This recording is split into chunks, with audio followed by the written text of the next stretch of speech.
another video in here today, guys. Somewhere different. You know what I mean? So like today, bro, like to watch to 5 disturbing rabbit holes, YouTube rabbit holes. You know what I mean? So like, hey guys, something different, scary, and yeah, guys, let's turn off the light. Why not?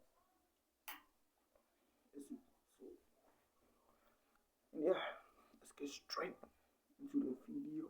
Anuncio Inteligente.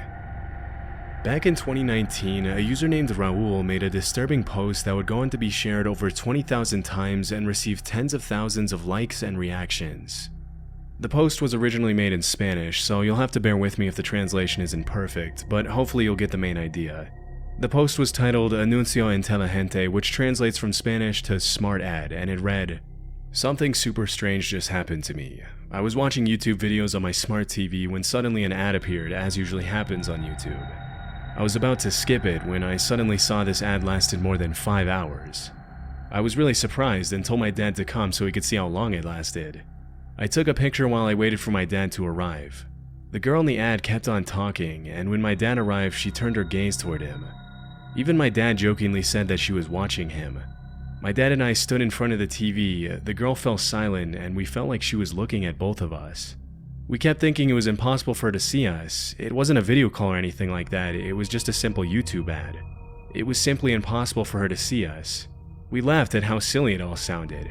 The girl kept on talking, but suddenly she got closer to the screen, and we started to feel a bit scared and uncomfortable.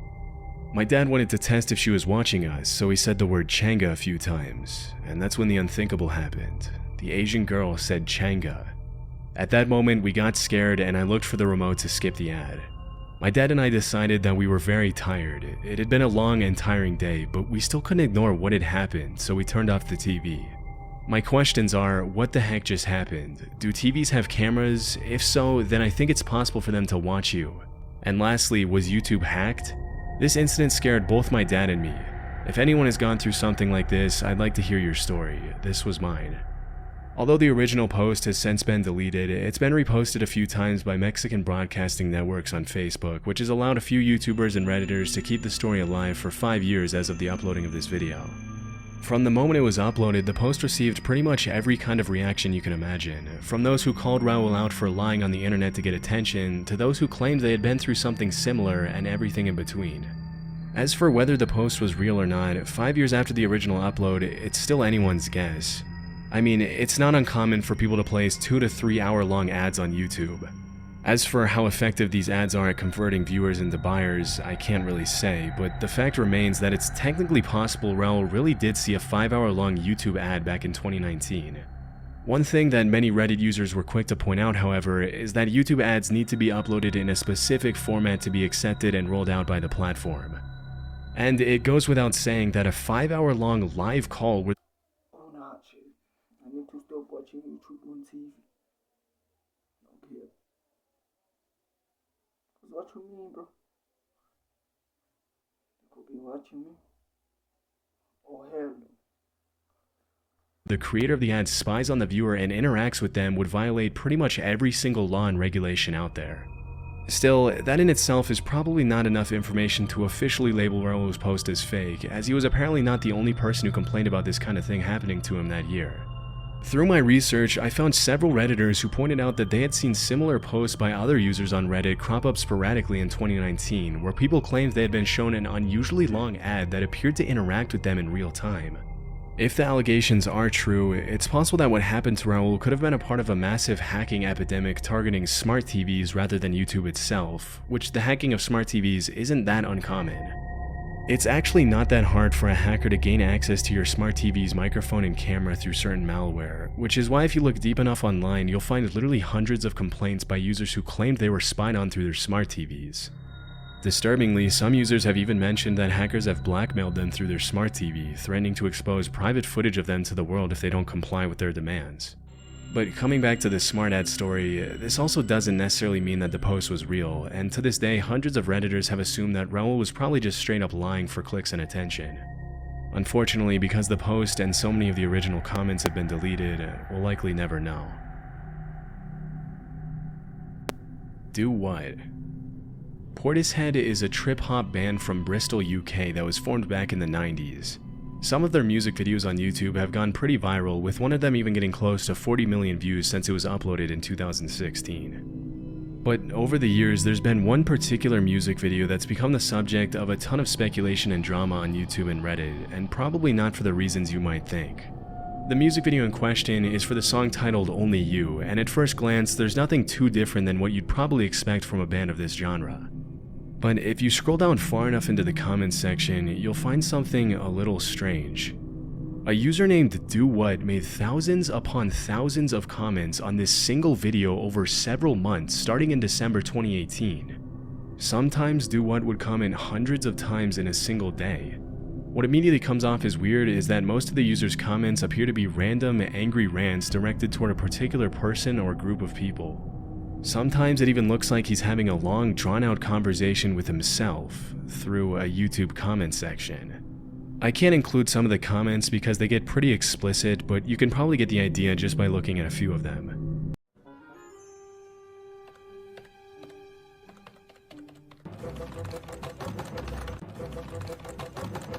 Nothing you say or have said means a damn thing when you spoiled evil demons live the way you do, period. At first, none of the comments seemed to make any sense, but after reading a lot of them, I realized there was a pattern. Although a lot of the angry rants are pretty vague, and a lot of them do what appears to be directing his or her anger toward the band and the music video itself, often claiming that the whole idea behind the songs and videos that made the band rich were stolen from Do What, who allegedly Like, what you mean, bro? Dropping 100 comments? Bro, it's even hard to drop like 5 comments in one post. Like how? ended up getting no credit at all. Again, I can't include those due to the language, but some have suggested that this is the main reason why the user chose this particular video to dump thousands and thousands of angry comments on. As you can probably guess, a lot of people have tried to interact with Do What over the years, leading to some pretty disturbing conversations in which the commenter claims he's some sort of interdimensional being with the ability to speak to people on different timelines, or something like that. Even though most of his comments are pretty difficult to understand, in a few of them, Do What has repeatedly claimed to be a female living in a homeless shelter and to be receiving messages from some sort of godlike creature who is guiding her to save humanity from destruction or something. Due to how often Do What was posting back in 2018 and 2019, many people have suggested that the only way it's possible for so many comments to be coming from a single account is if Do What was a bot. But others have claimed that because Do What has edited their comments, the bot theory might not be the answer. As hard as it is to believe, everything seems to point to the fact that every single one of these comments was written individually by a real person, which has made a lot of people suggest that the user might be suffering from a pretty severe mental illness, or was simply looking for attention online and willing to go to extreme lengths to get it. But for why, we don't know. Other people have speculated that the whole Do What mess was perhaps the band Portishead's attempt to bring more attention to their music video through an alternate reality game or ARG, but because Do What started posting comments on the video more than 3 years after it was uploaded, this is pretty unlikely. If this was an ARG, then it's brilliant because obviously it did its job. After posting threads upon threads of aggressive, rambling comments, Do What's original account was taken down a few months later, but the comments section on Portishead's video didn't get any less strange after that. Shortly after Do What went quiet, other accounts started cropping up and posting a ton of angry comments in the same tone and style as Do What. But because most of them only posted 20 to 30 times in total, whereas Do What usually posted a few dozen times a day, it's likely that these new accounts were just copycats trying to get attention. As I was saying, bro, can't be putting like 100 comments, bro. Like, oh, it's crazy. A couple of the newer accounts though, namely Tracy-PV5CL and MebWhatever5413 are suspected to belong to the original Do What. Still, after so many years and so many comments,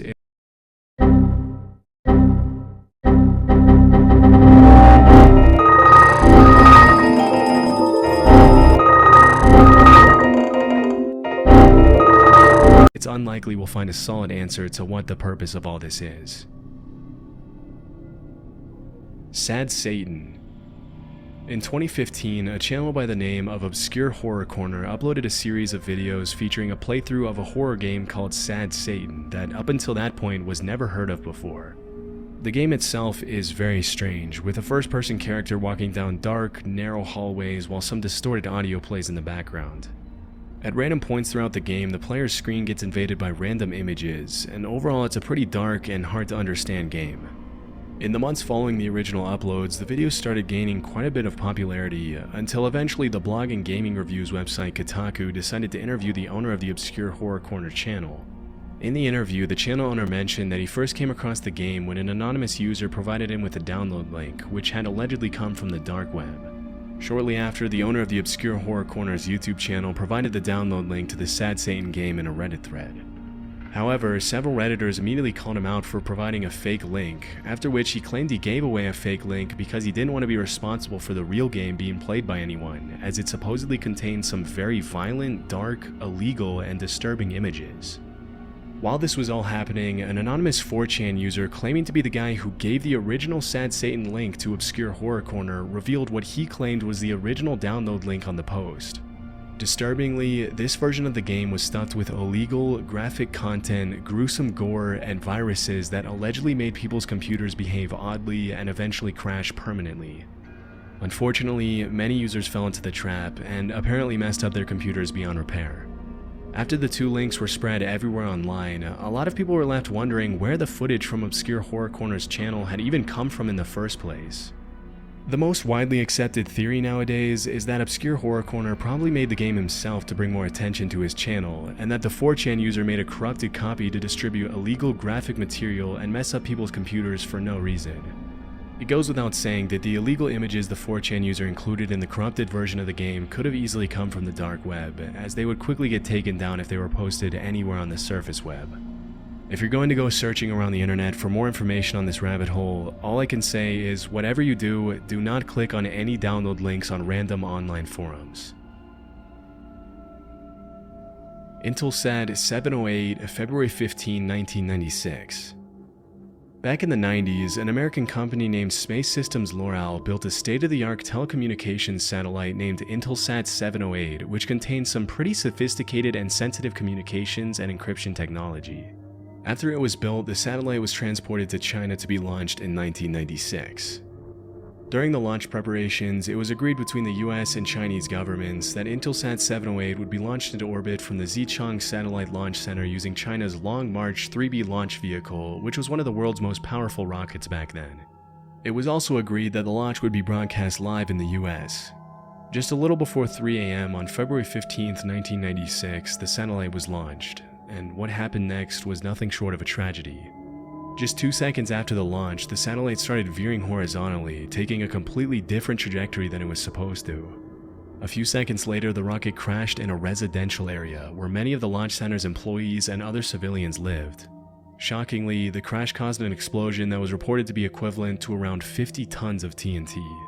Immediately, the Chinese military and members of the L'Oreal security team were deployed to the crash site, and this is where things started to get a little weird. According to eyewitnesses, the Chinese military roped off the area immediately and didn't allow any Americans to approach the site until much later. In the aftermath of the crash, official figures in Chinese newspapers alleged that despite the massive explosion, only 6 people had died and 57 had been wounded, claiming that the death toll had been pretty limited because most of the people had been evacuated from the area before the launch. Still, based on the sheer amount of destruction, this death toll has always seemed unlikely to the US government, which suspected the Chinese military of cleaning out the crash site to hide the true death toll and to recover the satellite's sensitive encryption and communications technology. After American members of the L'Oreal security team were finally allowed to comb the crash site, many of them returned home complaining of bulging eyes and splitting headaches caused by the toxic fumes released by the explosion. Despite the large-scale impact of these events, it's one of the lesser-known tragedies, likely due to the massive cover-up by the Chinese government. One of the only recordings left of it was uploaded to YouTube by a user named Fred V, and has received only around 170,000 views since 2019. In the video, you can see the crazy amount of destruction caused by the crash in the village of Maolin, with both American and Chinese voices narrating the damage. Strangely, at the end of the footage, the entire video takes a weird turn where you can see a clip of a woman who says her name is Janet Ship, and that in order to help her viewers prepare for their trip to China, she's going to ask a few simple multiple choice questions. Hello, my name is Janet Ship, and in order to prepare you for your trip to China, we would like you to take this simple multiple choice quiz. Remember, there is only one correct answer for each question. Ready? Here we go. This is a picture of A, a creature found in nearby hills, B, dinner, C, a Hughes technician. These guys should score a point in horseshoes, A, in 30 to 40 minutes, B, when Mabuhay launches. I searched pretty deep, but there doesn't seem to be any explanation online for the quiz at the end of the crash video. It's all just a really weird combination of clips. I mean, it's pretty... It's crazy, bro. But there must be a dark meaning in there. Don't you think? Heras and shit. Because you can't be pulling crazy. Like, that's actually crazy. Trying to have such a shocking video end with a woman asking weird questions with happy music in the background, and your guess is as good as mine as to what the last part of this video is even about. Unfortunately, the comments were turned off for this video, and not a lot of people know about it in the first place, so who knows if we'll ever find out why the video ends like that. 00390 00390 is an extremely strange YouTube channel that's been up since 2015. Even the description in the channel's About section is a little unusual. The text is written in both English and Italian, and it reads, "Do not subscribe, you bother me. Do not offer me money for affiliation or visualization or other. I am not interested. At best, offer me some typical food of your country." Below this text, there's another phrase that translates roughly from Italian to, "I like cold girls, but alive." Despite the owner's efforts to scare away subscribers, 00390 has over 50,000 subs as of 2024, and that number is probably only going to keep growing if he continues to upload disturbing, attention-grabbing content as he has up until now. The videos on the channel range from strange experimental art videos to first-person footage of a cameraman following women on the street to disturbing images of women being held hostages while creepy audio plays in the background to gross. Yo, guys, stay home, bro. It's not safe. This man is coming for you. Stay home. It's not safe. Hey, what the fuck? Cooking videos. Due to the creepy nature of so many of the uploaders' videos, many viewers have come together online to try to find an explanation for the channel, which has resulted in some pretty wild theories being spread all over the internet. According to one of the most popular ones, the channel's owner is a suspected serial kidnapper who drives around the street looking for potential victims, which would explain why there are dozens of videos on the channel where he appears to record women on the streets against their will, with some of them looking visibly frightened at the guy. Based on what I found, there isn't really a solid conclusion for the channel's meaning. It's possible that this is just the product of an artist expressing himself with some sort of ARG attempt, or that there's really something more disturbing going on. Whatever the case, if the guy isn't a kidnapper, he's not exactly helping his case by uploading videos like the ones he has up until now. Whoa. That's wild, bro. That's actually wild. That's crazy. Way too crazy, bro. What? You see that one with the TV, bro? Oh nah. Still got me thinking, bro. This whole video. I was about to watch TV, but what if someone watches me, bro? Crazy. But yeah, man. Thank you for watching. Make sure that you like, share, comment, and subscribe. If you enjoy, let me know down in the comment. And if you are new, subscribe. Until I see you then.